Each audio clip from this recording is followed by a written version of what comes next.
নমস্কার, দিনবার্তায় আপনাদের স্বাগত। আমি জয়দীপ। এখনকার বিস্তারিত। এবারকার দুর্গাপূজার সবচেয়ে দামি প্রতিমা কালীগঞ্জের অগ্রগামী ক্লাবে নিয়ে যাওয়া হবে। তাই মৃৎশিল্পীরা সকাল থেকে রাত অবধি কাজ করে যাচ্ছেন। যেহেতু দুর্গোৎসব আয়োজনে আর নেই বেশি দিন, তাই মৃৎশিল্পীরা প্রতিমা নির্মাণে কালো ঘাম ফেলছেন।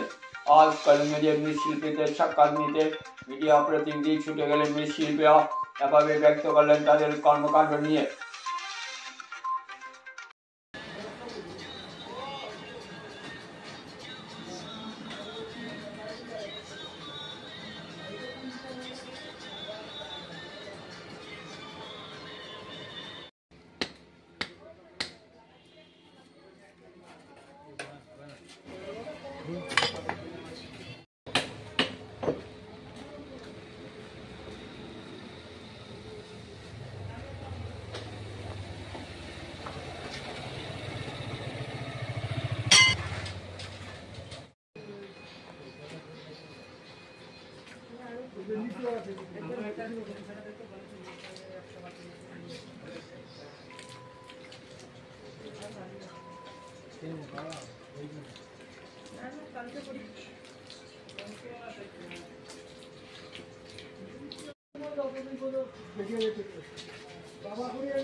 কেমনটা এসেছে?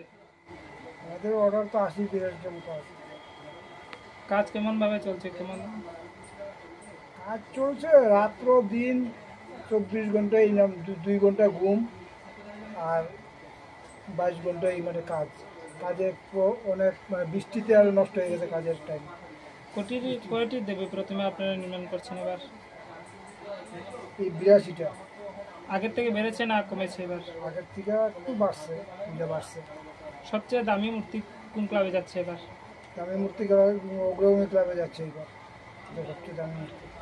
আপনাদের কারিগর কোথা থেকে? কারিগর কলকাতা, সব বেঙ্গল, আসাম, লোকাল আছে, বেঙ্গলের কারিগর আছে। পঞ্চায়েত ডিলিমিটেশন কাজটা নিয়ে কেউ যেন সন্তুষ্ট নয়, কেননা যে প্রক্রিয়া হয়েছে তাতে ভৌগোলিক অবস্থান পাল্টে গেছে জিপির। শুধু তা নয়, এক জিপির জনগণ অন্য জিপির বাসিন্দা, আবার হয়তো জিপি বা জেলা পরিষদের নামও বদলে গেছে। প্রকৃতির রাজনৈতিক অরাজনৈতিক সংগঠন কালীগঞ্জ জেলা আয়ুক্তের কার্যালয়ে ছুটে এসে দাবি আপত্তি জানান। কালীগঞ্জ লঙ্গাইঘাট এলাকার কামরুল হোসেন মিডিয়ার সামনে নিজের প্রতিক্রিয়া ব্যক্ত করলেন। আমার উত্তর করিমগঞ্জের উত্তর করিমগঞ্জের যুববন্ধু ভাইদের সঙ্গে নিয়ে আমরা হিয়ারিং করলাম। আমি এক্স এপি মেম্বার লঙ্গাইঘাট জিপির ছিলাম। তো এখন বর্তমানে এই ডিলিমিটেশন পঞ্চায়েত ডিলিমিটেশনে আমার সম্পূর্ণ ওয়ার্ডটা দেখা গেল পঞ্চায়েত ডিলিমিটেশনে কানিসাই শরীফনগর জিপির মধ্যে। কিন্তু বর্তমানে যেটা নতুন ড্রাফট বাইর হইল 17 তারিখ, এটাতে দেখা যায় যে বনওয়ালি পার্ট 1-এর একটা পার্ট কানিসাইলের লগে। তো এখানে সরকারি কর্মচারী যারা আছে তারা কথা হইল যে তুমি অভিযোগ করতে পারবা যদি সম্পূর্ণ ভিলেজটা রেভিনিউ ভিলেজটা একটা জিপির লগে রাখা যায়। তো দেখা গেছে যে আমরা কানিসাই শরীফনগর জিপির প্রথমে দেখাইছে বনওয়ালি পার্ট 1টা সম্পূর্ণ, কিন্তু আনতে গিয়া ড্রাফটও দেখা গেছে মানে 50% না 30% হইল। তো আমরা দাবি রাখছি যে সম্পূর্ণ ভিলেজটা আমরা এক জায়গায় রাখিয়া আমরা কানিসাই শরীফনগর জিপির লগে দেব, এবং কানিসাই শরীফনগর যে পার্ট যেটা এটা অলরেডি সাউথ করিমগঞ্জ গেছে গিয়া, এটারে আবার খানিসাইল জিপিটা আর নতুন নাম দিতে গিয়া আমরা খানিসাইল বেতাইল হইয়া নামটা দিই, যেহেতু বেতাইল একটা পুরানো গ্রাম, যার কারণে বেতাইলের একটা ঐতিহ্য আছে। এই বেতাইল নাম দেওয়ার লাগিয়া খানিসাইল বেতাইল নামে একটা জিপির নাম হইতো। প্লাস আমরা এই বনওয়ালি পার্ট 1-এর একটা পোর্শন দেখা গেছে আমার লঙ্গাইঘাট জিপির উমাবতী গ্রামের লগে থাকি গেছে। উমাবতী তারা পিএস সেন্টার, উমাবতী যাইতে হইলে এই গ্রামের মানুষ সকল দিনও ভুক্তভোগী। লঙ্গাই নদী এবং রেলওয়ে লাইন দুইটা ক্রস করিয়া যাইতে লাগে, বহুত সমস্যা হয়। বুড়া মানুষ যারা আছে, যারা বয়স্ক মানুষ 40-50 বছর 60 বছর হয়ে গেছে, এরা যাইতে খুব অসুবিধা হয়, ব্রডকাস্টিংটা হয় না। যার কারণে আমরা বেতাইল, সাউথ বেতাইল একটা অঙ্গনাদি সেন্টার আছে, এই অঙ্গনাদি সেন্টারটা রিনিউ করিয়া এটা খুব সুন্দর করে বানানো হয়েছে। এটার মধ্যে বোর্ড সেন্টার যদি দেওয়া হয়, উত্তর বেতাইলের যে পার্টটা আমরা উমাবতী আছে, এটা যদি অঙ্গনাদি সেন্টার 138 সেন্টারও যদি দেওয়া হয় যায় অঙ্গনাদি সেন্টারও, তাহলে উত্তর এবং দক্ষিণ বেতাইলের মানুষ এক জায়গায় বুটিং করতে পারবো, তখন মানুষের হয়রানি হইতো না। যার কারণে আমরা এটা প্রপোজাল দিছি, সরকারি কর্মচারীরা আমরা আশ্বাস দিছে, এখানে এডিসি আসন, ভিডিও আসন, এরা আশ্বাস দিছে এটা হইব খুব সুন্দর পয়েন্ট। আর যদি দেখা যায় আমরা এটা সুন্দর এবং সঠিকভাবে না হয়, তাহলে আর 27 তারিখ পরে আমরা জনগণরা আমরা বৃহত্তর আন্দোলন গড়িয়া তুলমু। যদি আমরা সমস্যার সমাধান হয়ে যায়, তাহলে আজকেও আমরা যে আশা দিচ্ছেন তারা ধন্যবাদ দিয়ার, সমাধান হইলে এটা লাগি ধন্যবাদ দিন।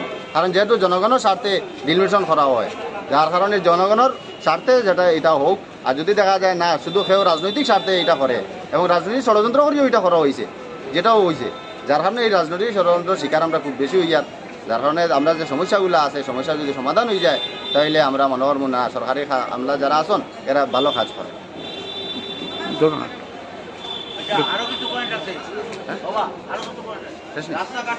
একটু দড়িয়া দাও।